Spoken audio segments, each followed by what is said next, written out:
மாற்றத்தை விரும்பும் மக்களின் மாநாடு. திரள்வோம் திரள்வோம், திருச்சியில் திரள்வோம், தீந்தமிழ் இனத்தீரே.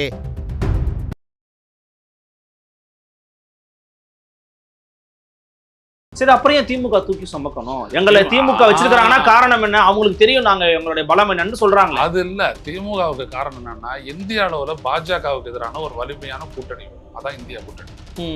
இந்த வலிமையான கூட்டணி அமைக்கிறதுக்கு மூல காரணம் விடுதலை சிறுத்தைகள் தலைவர் திருமாவளவனும் ரவிக்குமார் தான். அவங்க தான் போயிட்டு ராகுல் காந்தி கிட்ட முதல்ல பேசி இது பண்ணாங்க, எல்லாம் பண்ணாங்க. அதை தொடர்ந்து ஸ்டாலின் மூவ் பண்ணாரு. அதுல இருந்து தான் அந்த தொடர்ந்து அவங்களுடைய அலையன்ஸ் ஒன்னா வந்துட்டு தொடர்ந்து ஜெயிச்சுக்கிட்டே வராங்க. தலைவராலே அதை மேனேஜ் பண்ண முடியல. நான் போய் புகார் தெரிவிக்கிறேங்க, நான் பெங்களூர் போயிட்டு வராங்க, பேசிட்டு வராங்கன்னு அவரே திணறாரு, தடுமாறுறாரு. அதான காங்கிரஸ் கட்சி ராகுல் காந்திக்கு எதிராக 23 தலைவர்கள் லெட்டர் போட்டாங்க இல்ல, காங்கிரஸ் கட்சி. அதான் காங்கிரஸ் கட்சியில வந்துட்டு கட்டுப்பாடு இல்லாததான் சுதந்திரமே. இப்போ அதிமுக இருக்கிற அனைத்து பேருமே வந்துட்டு பாத்தீங்கன்னா ஊழல்ல சிக்கி சின்ன பின்னமாகி அப்படியே பாஜகவனுடைய ஆதரவு. ஒரு மோடி வந்துட்டு சும்மா ஒரு சின்ன பையனை தட்டி கொடுக்குறாரு, அப்படியே வெக்கப்பட்டு இப்படி புதுவை காட்டுறான். சூடு சொன்ன உள்ளவன்ல அவங்க 13 உயிரை கொடுத்து ஸ்டெரைட்டை ஒழிச்சோம் நாம. இப்படித்தான் அப்போ எது தெரியுதா வல்லமைன்னு. ஸோ அவ்வளோ சீக்கிரம் காங்கிரஸை கழட்டி விட்டுறது அப்படின்றதுல ஸ்டாலினுக்கு விருப்பம் கிடையாது, யாருக்குமே விருப்பம் கிடையாது. ஏன்னா காங்கிரஸ் எல்லாம் பண்றது பிஜேபி பண்றான். ஜெயலலிதாவுடைய ஓட்டு பேங்க அப்படியே ஷிஃப்டா இந்தாண்ட வந்துட்டு ஸ்டாலின் கிட்ட வந்து நிக்குது. அன்னைக்கு அம்மாண்டுச்சு, இன்னைக்கு அண்ணாண்டுது, அப்பாண்டுது, முடிஞ்சு போச்சு மேட்ரு.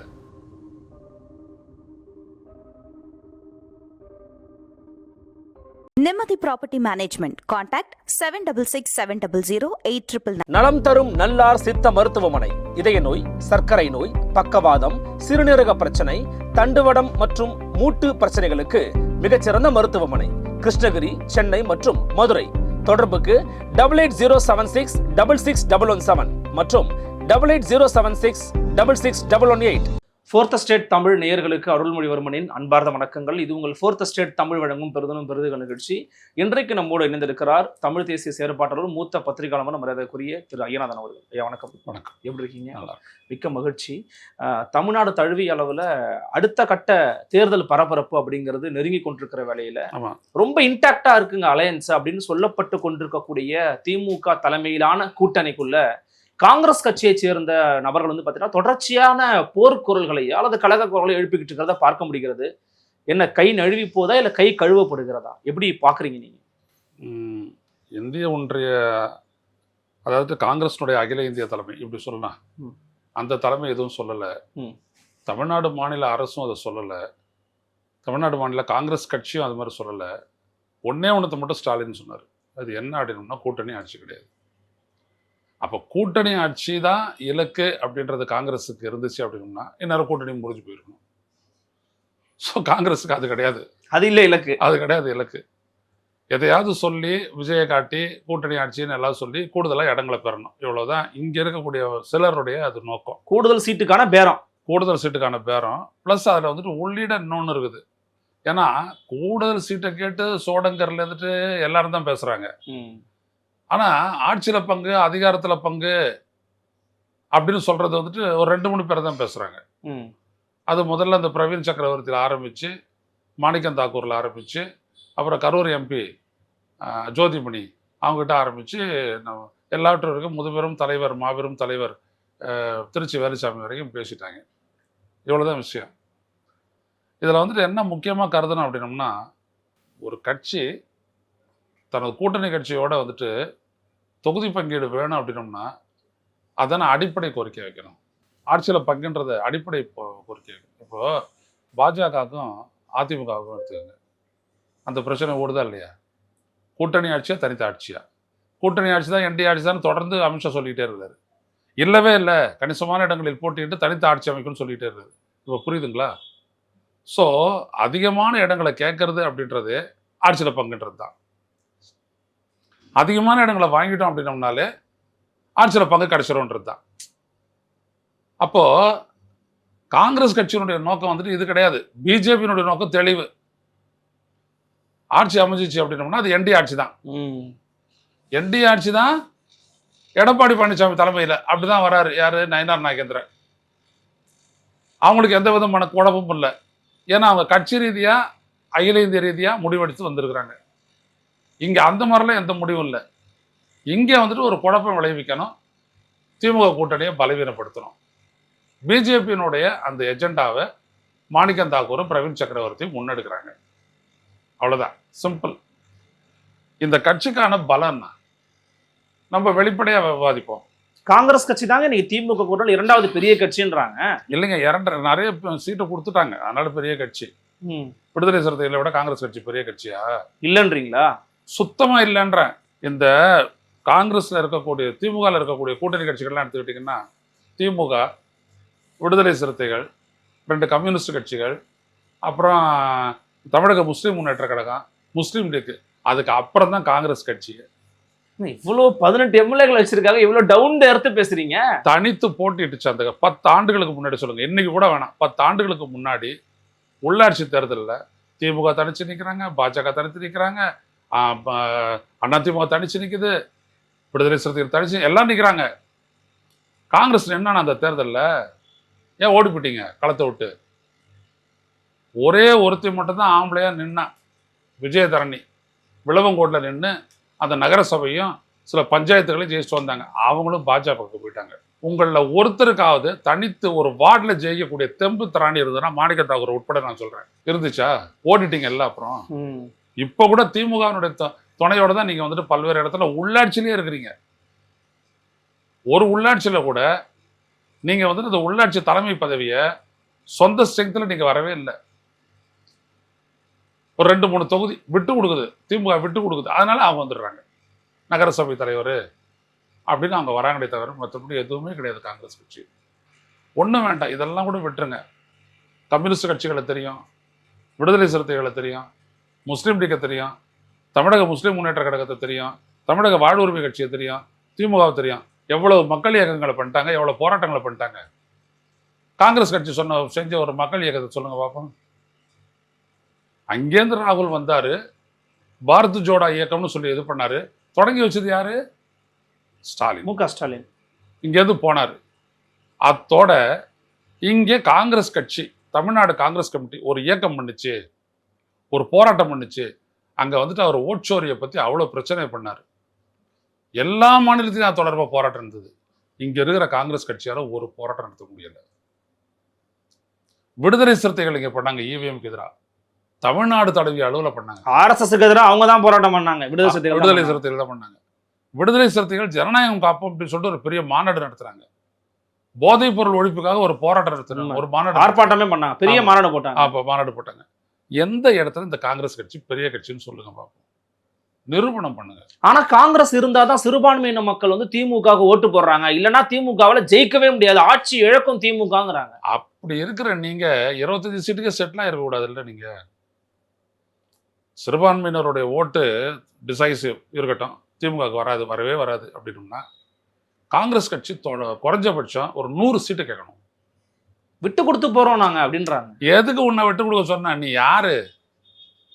நீ இப்படிலாம் பேசுறீங்கன்னா காங்கிரஸ் திமுக கண்டபடி கேள்வி கேட்டுருவான் உன்னை. நீ ஒரே ஒருத்தர் தான் தூக்கி உள்ள வச்ச, கிருஷ்ணமூர்த்தி மட்டும் தான் உள்ள வச்ச. அப்புறம் அவனும் கிருஷ்ணமூர்த்தி ஆயிடுவான் அவனுக்கு எதிராக. உனக்கு என்ன இருக்குது உன் கட்சியில? ஒரு கொடியை பிடிச்சிக்கிட்டு திமுக கூட்டணி வேட்பாளர் நிற்கும் போது ஒரு கொடியை பிடிச்சிட்டு வரது ஒரு காங்கிரஸ்காரன் தானே? நீ தான் பார்த்துருப்பிய, சொல்லு பார்ப்போம். அதுவே கிடையாது. இந்த கட்சியை பற்றி பேசுகிறோம் நம்ம ஊடகத்தில் உட்காந்துட்டு ஹைப் பண்ணலாம். விஜய்க்கு 30%, காங்கிரஸுக்கு 28%, 2 பேரும் சேர்த்து 58%. தேர்தலில் போட்டிட்டாங்கன்னா 176 தொகுதிகள் அவங்க அப்படின்னு சொல்லிக்கலாம். ஜாலியா, எல்லாம் ஒரு ஜாலி. இல்ல, காங்கிரஸ் கட்சியினுடைய தொண்டர்கள் மனநிலையே விஜயோட கூட்டணி வைக்கணும் தாங்க இருக்குதுன்னு வெளிப்படையா மாணிக்கம் தாக்கூருடைய கூட்டத்துல பேசுறாரு. ஏது தொண்டர்கள் மாணிக்கம் தாக்கூர் அவங்க கூட்டினாரு. ஆமா, மதுரையில. நான் ஒன்னே ஒண்ணு சொல்றேன், ஏதோ கூட்டணி வருது போதெல்லாம் முடியா. விருதுநகர்ல இருக்கக்கூடிய 6 தொகுதியிலையும் நீ காங்கிரஸ் வேட்பாளர் நிறுத்து. மதுரையில இருக்கக்கூடிய அந்த 6-8 தொகுதியிலையும் வந்துட்டு காங்கிரஸ் வேட்பாளர் நிறுத்து. திமுக கூட்டணி வேட்பாளர் நிறுத்திட்டோம். நீங்க என்ன ஆவறீங்கன்னு பார்ப்போம். என்ன ஆவாங்க நினைக்கிறீங்க? ஒண்ணும் இல்லாத போடுவாங்க. 2000-3000 ஓட்டு வாங்கி மானம் மரியாதைலாம் எடுத்து, அதனாலதான் இவங்க காப்பாத்திக்கிட்டு கூட்டணிக்குள்ளேயே வந்து பூந்துக்கிறாங்க. இவங்களுடைய கதையே என்ன? அதனால தான் நான் 10 வருஷத்துக்கு முன்னாடி நடந்த உள்ளாட்சி தேர்தலை நான் சொன்னது காரணம் என்னன்னா, இவங்களுக்கெல்லாம் என்ன அப்படின்னா, இந்த கூட்டணி அப்படின்றது. இப்போ விஜய் எதுக்கு கூட்டணிக்கு அலையிறாரு? கட்டாயம் அவருக்கு தெரியும் ஒரு பர்சன்டேஜ் ஓட்டு வாங்குவார், அதெல்லாம் வந்துட்டு சந்தேகமே இல்லை. அவருக்கு ரசிகர் பண்ணுறான், அவங்க ஓட்டு போட போகிறாங்க. ஆனால் அவங்க கடைசியாக பிகிலில் பார்த்து குத்துறான்னா பரவாயில்ல, பிகிலுக்கு பதிலாக இந்த இடத்துல வேற எங்கேயோ பாட்டு அடுத்துட்டு வேலை செய்யலன்ட்டு வந்துட்டாங்கன்னா கூட போச்சு. அப்படியே விட்டது தான். அவருக்கு என்னன்னா விஜய் கட்சி 200 சொச்ச இடங்களில் டெபாசிட் இழந்தது, அது வேணான்னு நினைக்கிறாரு அவர். அதுக்காக தான் அவர் முன்னாடியே போட்டது. இல்லாட்டி அவங்க ஏன் அதிமுக போய் பேச்சுவார்த்தை நடத்துறாங்க? உனக்கு அவ்வளவு பெரிய பலம் இவர் சொல்றாருல அருண்ராஜ், நாங்கள் வீசின அணுகுண்டு தான் இப்ப 2 கூட்டணி கட்சிகளில் சலசலப்பை உருவாக்கி இருக்கின்றார். அந்த குண்டு ஏன் உனக்கு சாதகமா வெடிக்கலன்னு தான் நான் கேட்கிறேன். உங்ககிட்ட யாருமே வரலையே, நீ கொடுக்க தயாரா இருக்கிற, பங்கு தர தயாரா இருக்கிற, சீட்டு தர தயாரா இருக்கிற, அரவணைக்க தயாரா இருக்கிற, ஆதரிக்க தயாரா இருக்கிற, ஆனா ஒரு பையன் உங்ககிட்ட வரலையே. கட்சி அப்படி சொல்லிட்டு வேணா வந்தானே, ஜெயஸ்ரீ பிரபாகரன் வரான், சந்திரசேகர் வரான், செங்கோட்டையன் வராரு, இப்படிலாம் யாரோ வராங்க. நேற்று கூட யாரோ ஒருத்தர் ஆமா முன்னாள் அதிமுக எம்எல்ஏ சேர்ந்திருக்காரு. சேர்ந்திருக்காரு. யார் அவர் பேர் தெரியாது நம்மளுக்கு. இப்படி எல்லாம் வந்து சேர்றாங்களே விஜய் கிட்ட. ஏன் ஒரு கட்சி வந்து சேர மாட்டேங்குது? ஏன்னா ரொம்ப சிம்பிள். ஏன் சேர மாட்டேங்குது? ஏன்னா கள நிலவரம் வந்து சேர்றவங்களுக்கு தெரியும், கட்சிகளுக்கு தெரியும் விஜய்க்கு எவ்வளோ ஓட்டு இருக்குதுன்னு. இவர் சொல்லலாம் வீட்டுக்கு வீடு ஒரு மடக்கூதி இருக்கு அப்படின்னு சொல்லலாம், வந்து போட்டுருவாங்க அப்படின்ட்டு. ஆனால் உண்மை என்ன அப்படின்னோம்னா அப்படியெல்லாம் தமிழ்நாட்டில் வாக்குகள் கிடையாது. ஒரே ஒரு விஷயம் நான் சொல்கிறேன், அரசு சிந்திக்கக்கூடியவர்கள் தான் இன்னைக்கு இருக்கக்கூடிய வாக்காளர்கள். சும்மா அந்த எம்ஜிஆர் ஃபினாமினே வச்சுக்கிட்டு பேசக்கூடாது. எம்ஜிஆர் மேலே இயல்பான ஒரு ஈர்ப்பு ஜனங்களுக்கு உண்டாகி போச்சு. அது மட்டும் இல்லாத அவர் திமுகலேருந்து வெளியேற்றப்பட்ட விதம் அது ஏற்றுக்கிறல மக்கள். எம்ஜிஆர் 77 தேர்தலை சந்திக்கிறதுக்குள்ள காமராஜர் இறந்து போயிடுறாரு. அது திமுக எதிர்வாக்கு வங்கி, அதுவும் அவருக்கு சாதகமாக போகுது. அதனால 29% ஓட்டை வாங்கிட்டு 129 இடத்த பிடிச்சி அவர் வந்துட்டு ஜெயிச்சிடுறாரு. இவ்வளவுதான். நீங்க சும்மா ஒரே முட்டா ஒரே நாள்ல ஒன்றும் உருவாயிடல. 20 வருஷ காலம். அதுவும் இன்னொன்று, தேர்தல் அப்ப அந்த கட்சிக்கு அண்ணாவே சொல்லியிருக்கிறாரு, அவரு கலைஞருக்கு ஃப்ரெண்டு, அண்ணா சொல்லியிருக்காரு, ராமச்சந்திராவும் மூஞ்ச காட்டு போறோம், காசுக்கு செல்லாம் நீ கொடுக்க வேணாம். அப்பவே இவர் நிறைய சம்பாதிக்கிறாரு. யார்? எம்ஜிஆர். நான் தரேன்ற, நீ வா முகத்தை காட்டு போதும், எங்களோட முகத்தை காட்டுன்னு. அண்ணா ஒரு இடத்துல டீக்கு வண்டியை நிறுத்துறாரு, திமுக கொடி பறக்குது, அண்ணாலாம் வெளில வந்து நிற்கிறாங்க, மக்கள் போயிட்டு காருக்குள்ள தேடுறாங்க, எம்ஜிஆர் உங்களோட வரலையா அப்படின்னு. இல்லைம்மா நாங்கள் தான் வந்தோம் அப்படின்றாங்க. சரி அப்படின்னு போயிட்டாங்க ஜனங்க. அண்ணா இருக்கிறாரு, நெடுஞ்செழியன் இருக்கிறாரு, கலைஞர் கருணாநிதி இருக்கிறாரு. ஏன்னா அவங்க அப்படி பார்க்க நினைக்கிறாங்க. அவரை வந்துட்டு ஒரு தர்ம பிரபுவை பார்த்தாங்க, ஏதோ பார்த்தாங்க, அப்படி இருந்தாச்சு. அதனால எம்ஜிஆருக்கு போட்டாங்க. அந்த எம்ஜிஆர் என்பதுல தோத்தாருல்ல, பார்லிமெண்ட் எலெக்ஷன் தோத்து போனாரு. அதுக்கப்புறம் இவனுங்க தான் யாரு, இந்த காங்கிரஸ்காரங்க டபுள் வேலை செஞ்சாங்க அசம்பிளி எலெக்ஷன்ல, மறுபடியும் அவர் ஜெயிச்சு விட்டாரு. அதே நேரத்தில் அவருக்கான அனுதாபம் 2வது போச்சு. 84 என்னாச்சு, எம்ஜிஆர் வந்துட்டு நோய்வாய்ப்பட்டாரு, இந்திரா காந்தி சுடப்பட்டது, 2 வந்துருச்சு. அதோட எம்ஜிஆரோட வெற்றி முடிஞ்சு போகுது. 86 நடந்த உள்ளாட்சி தேர்தலில் திமுக ஜெயிக்குது ஃபுல்லா, ஸ்வீப், கம்ப்ளீட் ஸ்வீப். ஏன்னா நிறைய பேர் எம்ஜிஆர் இருக்கிற வரைக்கும் தோக்கவே இல்லைன்னு வரலாறு தவறா பதிவு பண்றாங்க. போய் 86 பிப்ரவரியில் நடந்த உள்ளாட்சி தேர்தலில் தமிழ்நாட்டில் அப்ப இருந்த மொத்தம் இருக்கக்கூடிய நகரசபைகள்ல பெட்ரோ நகரசபைகள்ல நீங்க பாத்தீங்கன்னா 98 நகரசபை ஜெயிச்சுது திமுக, 100ல் 98. உள்ளாட்சியில ஸ்வீப்பு, கம்ப்ளீட் ஸ்வீப்பு. எங்க ஆலந்தூர் நகரசபை கண்டோன்மெண்ட் திமுக. எம்ஜிஆர் கூட அந்த கண்டோன்மெண்ட்ல அண்ணா திமுக வேட்பாளர்களுக்கு எல்லாம் சைக்கிள் சின்னம், அவர் கார்ல இருந்தபடியே இல்ல இப்படி எல்லாம் பண்ணிட்டு போனாரு. ஆனா வைகோண்ணன் தான் வந்து பேசினாரு, அதெல்லாம் உங்களை ரவுண்டு கட்டி அடிச்சு எங்க ஆட்கள் பாருங்க முடிச்சிட்டானுங்க அப்படிலாம் சொல்லி அப்ப பேசுவாங்க அந்த மாதிரி. அப்படி இந்த தமிழ்நாட்டை பொறுத்த வரைக்கும் சிந்திக்கக்கூடிய ஒரு மாநிலம் அது. சும்மா அப்படியே ஓட்டு போட்டுக்கிட்டே எல்லாம் இருக்காது. இல்ல அப்புறம் ஏன் விஜய வந்து காட்டி பூச்சாண்டி காட்டி பயமுத்துற மாதிரி காங்கிரஸ் பண்ணிக்கிட்டே இருக்கு? காங்கிரஸ் இவ்வளவு பெரிய கட்சிக்கு தெரியாதா? இல்லைங்க, காங்கிரஸ் எவ்வளவு பெரிய கட்சின்றதே காங்கிரஸ் அது ஒரு மடமை. இப்ப நீங்க சொல்றீங்களே இவ்வளவு பெரிய கட்சின்னு, அந்த கட்சிக்காரங்க வந்துட்டு உங்களுக்கு தெரியும், அந்த ஜெனரல் பேட்டர்ஸ் ரோட்ல தான் வந்துட்டு அவங்களோட கட்சி அலுவலகம் இருக்குது, சத்தியமூர்த்தி பவனுக்கு வெளியில வந்துட்டு 10 காங்கிரஸ்காரன் இன்னும் முழக்கம் போட்ட ஒரு போட்டோ காட்டுங்க பார்ப்போம். அங்க உள்ளேயே எல்லா விதமான அரசியலும் பண்ணிட்டு கார்ல ஏறி வீட்டுக்கு போடுவாங்க. அதோட மறுநாள் காத்தால இல்லாட்டி வாரத்துக்கு ஒரு முறை அவங்களுக்கு அது அசம்பிளி மாதிரி வந்து கையெழுத்து போட்டு போவாங்க. வேறு எதுவுமே கிடையாது. ஆக்டிவிட்டின்றதே நத்திங் இன் காங்கிரஸ், எதுவுமே கிடையாது. சரி, அப்புறம் ஏன் திமுக தூக்கி சுமக்கணும்? எங்களை திமுக வச்சிருக்காங்கன்னா காரணம் என்ன? அவங்களுக்கு தெரியும் நாங்க எங்களுடைய பலம் என்னன்னு சொல்றாங்க. அது இல்ல, திமுகவுக்கு காரணம் என்னன்னா இந்திய அளவுல பாஜகவுக்கு எதிரான ஒரு வலிமையான கூட்டணி வேணும். அதான் இந்தியா கூட்டணி. இந்த வலிமையான கூட்டணி அமைக்கிறதுக்கு மூல காரணம் விடுதலை சிறுத்தைகள் தலைவர் திருமாவளவனும் ரவிக்குமார் தான். அவங்க தான் போயிட்டு ராகுல் காந்தி கிட்ட முதல்ல பேசி இது பண்ணாங்க, எல்லாம் பண்ணாங்க. அதை தொடர்ந்து ஸ்டாலின் மூவ் பண்ணாரு. அதுல இருந்து தான் அந்த தொடர்ந்து அவங்களுடைய அலையன்ஸ் ஒன்னா வந்துட்டு தொடர்ந்து ஜெயிச்சுக்கிட்டே வராங்க. இப்போ ராகுல் காந்தி சொன்னதுன்னா இவங்க கிட்ட இப்போ நம்மளுக்கு ஒரு 18 எம்எல்ஏ இருக்கிறாங்க, 10 எம்பி இருக்கிறாங்க. விஜயோட பொண்ணு நம்மளுக்கு என்ன கிடைக்கும் அப்படின்னாங்க. அப்படின்ட்டு வெளில வந்துட்டாங்க எல்லாருமே. அப்புறம் மறுபடியும் மாவட்ட தலைவர் எல்லாம் போயிட்டு உட்காந்துட்டு நம்ம அப்படியாகும் இப்படியாகும்லாம் சொன்னாங்க. கட்சி தமிழ்நாட்டில் எப்படி இருக்குன்னு எங்களுக்கு தெரியும். நீங்கள் போய்ட்டு உங்களுடைய வேலையை பாருங்கள், பிடிச்சா கட்சியில் இருங்க, புடியா கட்டி போய்கிட்டு இருங்க அப்படின்ட்டாரு. அவ்வளோதான். ஏன்னா அவங்களால ஸ்டாலினை இழக்க முடியாது. அப்படி இழக்க முடியாத போதிலும் ஏன் இவ்வளவு குடைச்சல் கொடுக்குறாங்க? இவ்வளவு குடைச்சல் வந்துட்டு காங்கிரஸ் கட்சி கொடுக்கல, ஒரு 3-4 பேர் கொடுக்குறான். அவன் டிஸ்கிரெடிட் எலிமெண்ட். அது அவங்க தலைவராலே அதை மேனேஜ் பண்ண முடியாது. நான் போய் புகார் தெரிவிக்கிறேங்க, நான் பெங்களூர் போயிட்டு வராங்க, பேசிட்டு வராங்கன்னு அவரே திணறாரு, தடுமாறுறாரு. அதான காங்கிரஸ் கட்சி. ராகுல் காந்திக்கு எதிராக 23 தலைவர்கள் லெட்டர் போட்டாங்கல்ல, காங்கிரஸ் கட்சி. அதான் காங்கிரஸ் கட்சியில வந்துட்டு கட்டுப்பாடு இல்லாததான் சுதந்திரமே. ஜனநாயகம் என்னது? அவனும் ஏதாவது பேசிட்டு தெரியுமா? இந்த பிரவீன் சக்கரவர்த்தி பேசலையா? ஒட்டுமொத்த இந்தியாவும் பொருளாதார நிபுணர்களும் தமிழ்நாட்டினுடைய பொருளாதாரம் எல்லாத்தையும் பாராட்டுது. இவன் மட்டும் உட்காந்துட்டு சொல்றான் ஊபி பொருளாதாரம் நல்லா இருக்குன்ட்டு. இந்த பாப்பானை என்ன சொல்லி பண்றது? யாருன்னே தெரியாது. ஆனா கொளுத்தி போட்டவொடனே இன்னைக்கு பாருங்க, பிரவீன் சக்கரவர்த்தி பேட்டி எடுக்கிறான் புதிய தலைமுறை போட்டு அப்படின்ட்டு.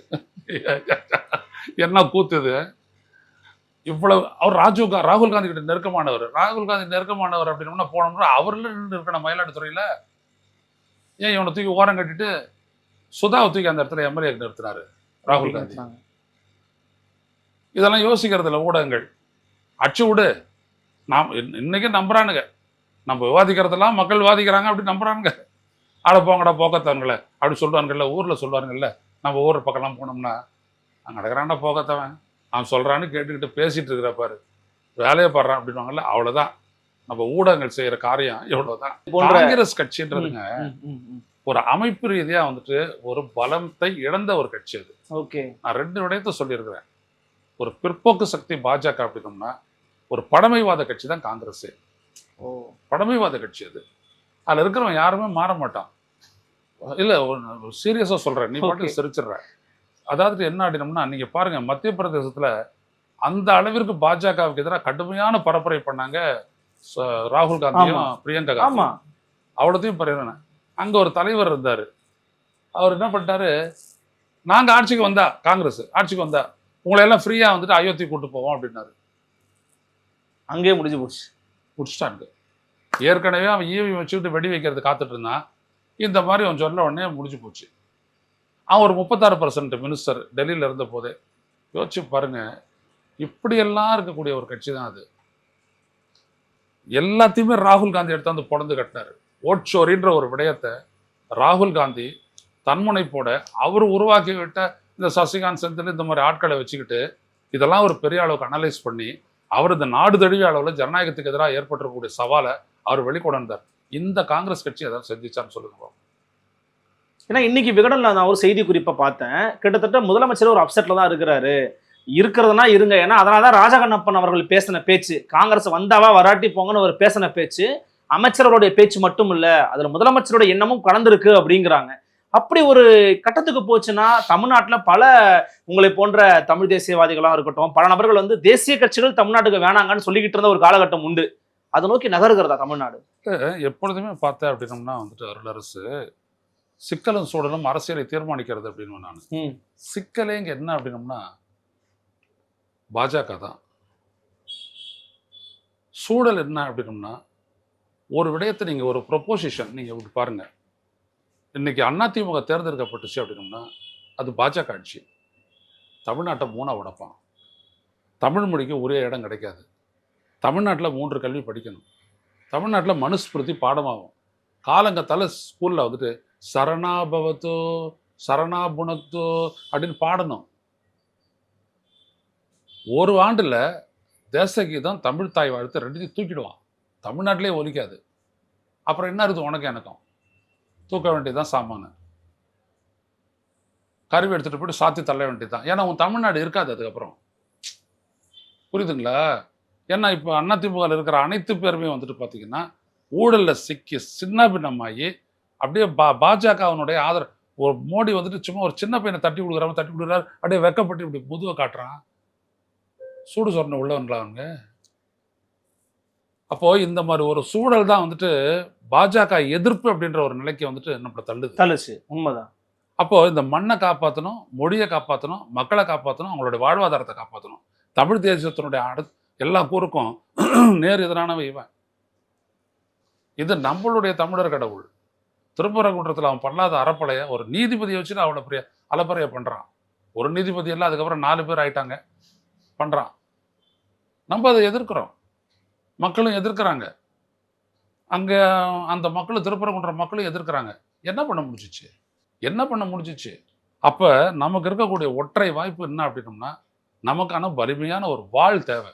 ஆரம்பத்திலிருந்தே ஆயுத வலிமை இருந்தா தான் தமிழன் ஜெயிப்பான்.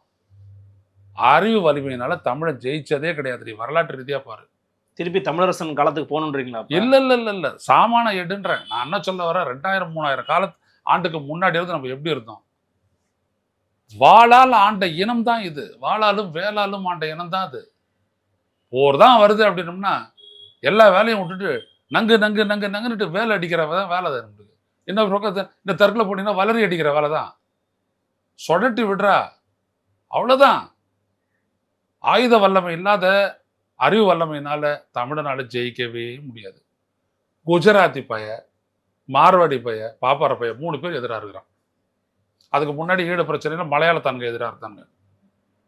நீங்க என்ன செய்ய முடிஞ்சது? உங்க இனத்தை காப்பாற்ற முடிஞ்சிச்சா? இன்னைக்கு உங்க மீனவனை காப்பாற்ற முடிஞ்சிச்சா? இன்னைக்கு நேத்து 25 மீனவர்களை காரைக்கால் மீனவர்களை எடுத்துட்டு போறான். என்ன தடுக்க முடிஞ்சது உன்னால? எல்லா சர்வதேச அடிப்படையிலேயே போட்டெல்லாம் வந்துட்டு கவர்ந்து வைக்கிறதுக்கோ அவனை சிறைப்படுத்துறதுக்கோ எந்த அடிப்படையும் இல்லை. UN convention on law on C இதெல்லாம் எடுத்து படிச்சு சொல்லி எச் ராஜா வச்சு மூவ் பண்ணி இருக்கிறேன் நான். எச் ராஜா தான் கொண்டு போனார். ஒன்றும் பண்ண முடியலையே. ஆனா ஒரு சுப்பிரமணிய சாமி ஒரு சவுண்டி பாப்பான், நேரம் அங்க போய் என்ன சொன்னா, அவங்கள விட்டுடு, படகை காலி பண்ணுட்டான். இந்திய ஒன்றிய அரசு கேட்டுச்சா? காங்கிரஸ் கட்சி தப்புன்னு சொல்லிச்சா? யாரும் கேட்கலையே. அப்ப நீ அனாமதையான்னு தெரியுதுல்ல. அப்போ உனக்கு திமுக விட்டா வக்கு இல்லையே. திமுகவையும் விடுதலை சிறுத்தைகளையும் விட்டா உனக்கு வக்கே இல்லை. இன்னொருத்தன் அவன் டாபரு, சொல்லவே வேணாம், கல்லா போடுறத தவிர அவனுக்கு வேற எதுவும் தெரியாது. என்ன பண்ணுவீங்க நீங்க? நான் மட்டும் நினைச்சேன்னா அப்படின்னா இவன் கண்ணு முன்னாடி தான் அங்கே போயிட்டு இருக்குது பரந்தூர்ல. என்ன பண்ணிட்டாங்க இவங்கெல்லாம்? 600 கிலோமீட்டர் மனித சங்கிலி போராட்டத்தை பண்ணி காவிரி படுகையை காப்பாற்றணும். நாங்க 13 உயிரை கொடுத்து ஸ்டெர்லைட்டை ஒழிச்சோம் நாம. இப்படித்தான். அப்ப எது தெரியுதா வல்லமைன்னு? நீ கிளர்ந்து எழுந்தால் தவிர உனக்கு ஒன்றும் கிடையாது. அதனால தான் இந்த இடத்துல இந்த மாதிரி வருது. ஸோ இதுல காங்கிரஸா திமுகவா அப்படின்றது இல்லை. கரெக்டா சொன்னாரு முதலமைச்சர் மு க ஸ்டாலின். என்டிஏவா தமிழ்நாடா, அவ்வளவுதான் விஷயம். அவன் வந்தா தமிழ்நாடு கிடையாது, தமிழ்நாடு வந்தா என்டிஏ கிடையாது. இதுதான் அவருடைய சூத்திரம். இல்ல ஆனா இப்ப செயற்பாட்டாளர்கள் பல பேர், குறிப்பா இப்ப தொடர் மருதையன் போன்றவர் கூட பேசும்போது என்ன சொல்றாங்கன்னா, ஒருவேளை இது ஒரு காலகட்டமா கூட இருக்கு. நீங்க சொன்னீங்க பார்த்தீங்களா, சிக்கலும் சூழலும் தான் நம்மளோட அரசியலை தீர்மானிக்குதுன்னு. ஒருவேளை அப்படி ரொம்ப இவங்க நெருக்கடி எல்லாம் கொடுத்தாங்கன்னா, ஸ்டாலின் அவர்கள் காங்கிரஸை கழட்டி விட்டுட்டாருன்னா ஒரு பிரச்சனையும் கிடையாதுங்க தமிழ்நாட்டுக்கு. தமிழ்நாட்டுல மாநில கட்சிகள் மட்டும் ஆண்டுட்டு போட்டோம், அப்படி கூட சூழல் உருவாகலாம் அப்படிங்கிற சில கருத்துல முன்வைக்கிறாங்க. அதுதான் சொல்ல வரேன். நீங்க இந்தியா அப்படின்ற ஒரு கட்டமைப்புக்குள்ள இருக்கிற வரைக்கும் இந்திய ஒன்றிய அரசியலை விட்டுட்டு நீ ஏன் ஸ்டாலின் போட்டு பீகார்ல பேசினாரு? இதெல்லாம் தெரியாமலா? ஒண்ணு சொல்றேன் கேளுங்க. கலைஞர் அளவுக்கு அறிவு தமிழ்நாட்டில் எந்த தலைவனுக்கு இல்லை. ஆனாலும் ஸ்டாலின் இந்த அரசியலை இந்த மண் இந்த எல்லைக்கு அப்பால கொண்டு போய் நம்ம பண்றதுல தான் நம்மளுடைய பலம் இருக்குன்னு உணர்ந்தவர். அங்க போய் பேசினார். எவ்வளவு பெரிய வரவேற்பு கட்சி தெரியுங்களா? தேசிய அளவுல ஒரு இணைப்புக்கான ஒரு பேச்சு எடுத்தார், கொண்டாந்தார்ல. இன்னைக்கு அலறான்கள் எல்லாம் ஆகணும். எதுவா இருந்தாலும் வாடா, சட்டத்தின்படி எவ்வளவு தூரம் மோத முடியுமோ. தலை சிறந்த வழக்கறிஞர் பி வில்சன் அங்க இருக்கிற நாடாளுமன்றத்துல. காங்கிரஸ் கட்சியில எவ்வளவு பேர் இருக்கிறான் வழக்கறிஞர்? யோசிச்சு பாருங்க. அவங்கெல்லாம் சேர்ந்து தான் வந்துட்டு போராடிட்டு இருக்கிறாங்க. ஸோ அவ்வளோ சீக்கிரம் காங்கிரஸை கழட்டி விட்டுறது அப்படின்றதுல ஸ்டாலினுக்கு விருப்பம் கிடையாது, யாருக்குமே விருப்பம் கிடையாது. ஏன்னா காங்கிரஸ் எல்லாம் பண்றது, பிஜேபி பண்றான். சந்தேகம் என்னன்னா, காங்கிரஸ் தொண்டர்கள் மனநிலை எல்லாம் வந்து அதிகாரத்துல பங்கு கேணுங்க, ஆட்சியில் வேணுங்க, இல்லைன்னா விஜய் கிட்ட போயிருவோம்னு சொல்றாங்க இப்படின்னு பேசிக்கிட்டே இருந்து நீங்க இந்த கூட்டணி தொடரும்னு சொன்னீங்கன்னா கிரவுண்ட் லெவல்ல அந்த கூட்டணி ஜெல் ஆகுமான்னு கேட்கிறேன், ஓட் கன்வர்ஷன் ஆகுமான்னு கேட்கிறேன். ஆகட்டி பரவாயில்ல, அவங்ககிட்ட ஓட்டு இருந்ததுன்னா தானே இங்கே ஜெல் ஆகிறதுக்கு.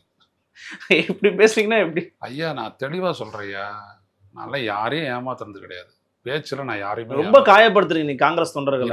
இல்ல அப்படிலாம் கிடையாது. அண்ணன் கோபண்ணா இருக்கிறாரு, இன்னும் எவ்வளோ பேர் காங்கிரஸ் கட்சியில், அவர் கடலூர் அவருக்கு முன்னாள் தலைவர் இருக்கிறாரு, எல்லாரோடையும் பழகினவனா, அப்படிலாம் நான் கிடையாது. நான் யாரையும் பண்ணல. என் அண்ணனே இங்கே உள்ளிக்கோட்டை, அவரே ரொம்ப முக்கியமானவர். அதெல்லாம் பொய்யெல்லாம் நான் சொல்லவே மாட்டேன். இவ்வளோதான் காங்கிரஸ் கட்சியினுடைய பலம்னா இவ்வளோதான். காங்கிரஸ் கட்சியினுடைய பலம் எங்கே இருக்குது? இன்னைக்கு ராகுல் காந்தி கிட்ட இருக்குது, பிரியங்கா கிட்ட இருக்குது. இதை விட்டுறக்கூடாதுன்ற, நான் அவங்கள கன்வெர்ட் பண்ணி ஈழத்துக்கு ஆதரவாக திருப்பணும்னு நினைக்கக்கூடிய ஆளு. ஏன்னா சூழல் அப்படி. நீ இந்தியாவில் நீ ஒரு சக்தியை மாறல இல்லை தமிழன், அப்படி யாரை வச்சு பண்ணுவ? நீ காங்கிரஸ் இல்லாத நீ எப்படி போயிட்டு சமாஜ்வாடி பார்ட்டியோட இது பண்ணுவ? நீ இங்கே விபி சிங்கனுடைய சிலையை திறந்து சமாஜ்வாடி பார்ட்டி தலைவர் எல்லாம் கூட்டத்தை உட்கார வச்சார ஸ்டாலின். என்ன விவரம் தெரியாதவரா அவரு? ஸ்டாலின் மற்றவனெல்லாம் பேசுவான், ஸ்டாலின் சிந்திப்பாரு, நல்லா சிந்திக்கிறார் அவரு. அவர் வந்துட்டு இந்த நார்த் சவுத் கனெக்டை வந்துட்டு உறுதிப்படுத்தினார். அதான் அவருடைய பெரிய பலமே. இன்னைக்கு அவர் சொன்னா அந்த பேச்சை கேட்கறதுக்கு ஆள் இருக்குது, புரியுதுங்களா? சோ விஜயோட போனாலும் எந்த விதமான ஒரு தாக்கமும் ஏற்படாது. இன்னைக்கு நாடாளுமன்றத்துல தமிழ்நாட்டு குரல் மட்டும் ஒலிக்கல, இந்தியா கூட்டணியுடைய குரல் இவ்வளவு பலம் வாய்ந்ததா ஒலிக்குது அப்படின்னம்னா காங்கிரஸ் திமுக ஒன்னா இருக்கிறதுனா காரணம். காங்கிரஸ் திமுக எஸ்பி இதெல்லாம் ஒன்னா இருக்கிறதுனுடைய விளைவு தான் அந்த மாதிரி. டெரிக் ஓப்ரையன் அந்தாண்ட டிஎம்சி இப்படி எல்லாரும் சேர்ந்து இதை சிதைக்க விரும்பல அவரு. இவங்க ஒரு பொருட்டு கிடையாது, விஜய் ஒரு பொருட்டு இல்ல அவங்களுக்கு. இந்த விஜய் பிரவீன் சக்கரவர்த்தி மாநில தகவலை சொல்றீங்க. அதாவதுங்க, விஜய் வந்துட்டு திமுகவை பொறுத்த வரைக்கும் பேசுறதுக்கெல்லாம் ஒண்ணும் இல்லைங்க. விஜயை பத்தி கவலைப்பட வேண்டியது பிஜேபியும் அதிமுக. அவங்க திமுக பிரச்சனை கிடையாது. நீங்க எதுவும் சொன்னீங்களே 5000 கொடுத்து முடிச்சிட்டாரு, அது முடிச்சாச்சு. அது இல்லைனாலும் கூட அது ஸ்டாலின் ஓட்டு தான். அது ஜெயலலிதாவுடைய ஓட்டு பேங்க அப்படியே ஷிஃப்டா இந்தாண்ட வந்துட்டு ஸ்டாலின் கிட்ட வந்து நிக்குது. அன்னைக்கு அம்மானுச்சு, இன்னைக்கு அண்ணானுது அப்பானுது, முடிச்சு போச்சு மேட்ரு. அப்புறம் நீங்க எங்க போயிட்டு நீங்க வந்துட்டு குரல் கொடுத்து நீங்க இல்லையே 5000 வாங்கிட்டு காதுல விசில ஊதுங்க, செவிலே ஊதுங்க அப்படின்றாரு. அப்புறம் ஏன் உறுதிமொழி எடுத்த காசை வாங்கக்கூடாதுன்னு அந்த லூசு பண்ணானா தானே சொல்றீங்க நீங்க? ஒரு உறுதிமொழி எடுக்கிறாருங்க, காசு வாங்கிட்டு ஓட்டு போடக்கூடாது, ஓட்டு கூப்பிடக்கூடாது, காசு வாங்கக்கூடாது ஓட்டுக்கு சொல்லிவிட்டு அது உங்க தொட்டு தான் வாங்கிக்கோங்க ஒரே நிமிஷத்துல. நீங்க என்ன சொல்லுவீங்க? அந்த ஆளை நீங்க என்ன சொல்லுவீங்க? உறுதிமொழி எடுக்கும் போது அப்படி என்ன சொல்லணும்? அது உங்க காசு தான், காசையை வாங்கி கொண்டு வாக்களிப்போம், ஆனால் பிகிலுக்கு வாக்களிப்போம் அப்படி சொல்லிட்டு போக வேண்டியது தானே உறுதிமொழி எடுக்கிறது. உறுதிமொழி காசை வாங்கக்கூடாது, பேசும்போது காசை வாங்கிட்டு ஓட்டு போட அது உன் தொட்டு. பாதி சீமான் பாதி விஜய். சீமான் தெளிவா சொன்னாரு, காசை வாங்கிக்க, அது உன் பணம் தான், ஒன்றும் ஆயிடாது சொல்லிட்டு இருக்காரு. ஆமா, ஒரு மஞ்சள் தொடியில 5 ரூபா காயினை வச்சு ஒரு முடிச்சு போட்டு வச்சுக்க, வாக்களிக்கிற அன்னைக்கு நீ போ, உன் குலதெய்வம் கோயிலில் போட்டு கும்பிட்டுட்டு போ, எல்லாத்துக்கும் இந்த நாட்டில் பரிகாரம் உண்டு அப்படின்ற 2011 காங்கிரஸ் திமுக கூட்டணி தோற்கடிச்சான். சீமானுடைய கிரெடிபிலிட்டி அது வேற. தெளிவு. சீமான் தப்பா பேசுனா கூட தெளிவா பேசுவார். நீ உன் கதை என்னது? ஒரே நிமிஷத்துல உறுதிமொழி எடுத்து அடுத்த நிமிஷம் தொட்டு வாங்கிக்கோ. இந்த லூஸை நம்ம என்ன சொல்ல முடியும்? நீங்க சொல்லு பார்க்கலாம். நல்லா கொடுத்தாங்க அவர் ஒரு விசில ஊதுங்களா, ஊதி பாரு. இப்போ யார்கிட்ட போய்ட்டு ஊதுனானுங்க விசில? 5000 ரூபாய் வாங்கினாங்க ஊதுனானுங்களா? செவில் பிஞ்சிரும். அங்கே போனாங்கன்னா யார்கிட்டடா ஊதுற அப்படின்ட்டு அடிக்கிற அடி விசில முழுகிடுவானுங்க, அப்படி அடிப்பாங்க ஜனங்க. இப்போ மக்களினுடைய தேவையையும் நலனையும் நாடி ஒரு சீஃப் மினிஸ்டர் இருக்கிறாருன்றதை தமிழ்நாட்டில் உறுதிப்படுத்திட்டாருங்க அவரு. அவரை ஒன்றும் பண்ண முடியாது. ஸ்டாலினை வந்து அவ்வளோ சாதாரணமாக நீங்கள் அசைச்செல்லாம் பார்த்துட முடியாது. இல்லாட்டி எத்தனை தடவை ப்ரோக்ராம் போட்டு இப்போ அமித்ஷா வந்துட்டு போனார், ஏதாவது தெரிஞ்சிச்சு? அட்லீஸ்ட் அந்த கோயம்புத்தூர் சாமியார் டான்ஸ் ஆனது கூட 10 பேருக்கு தெரிஞ்சிச்சு. நைட்டில் ஏதோ ஒன்றுக்கு போகும்போது டிவி போட்டோம்னா டக்கு டக்குன்னு அவர் டான்ஸ் ஆடினார், சாமி ஆடினார், ஜக்கி வாசுதேவ் பண்ணார். அவருக்காவது 4 பேருக்கு தெரியும். அவர் வந்துட்டு போனது யாருக்குமே தெரியல. அமித்ஷா சிஎம் பர்த்டே அன்னைக்கு மோடி வராருங்கய்யா. மார்ச் 1 மோடி வரா அப்படி தமிழ்நாட்டுக்கு. வரட்டும் நல்லது. அன்னைக்கு வந்து பார்க்கட்டும், விசிட் பண்ணிட்டு அவர்கிட்ட ஒரு கும்பிடு போட்டு போங்க, நல்லது. பார்க்கலாம், பொறுத்திருந்து பார்க்கலாம் எப்படி நடக்க போகிறதுன்னு. எங்களுக்காக வருகனையும் கருத்து மிக்க நன்றிங்க. நன்றி, இன்னும் சந்திக்கலாம். வணக்கம்.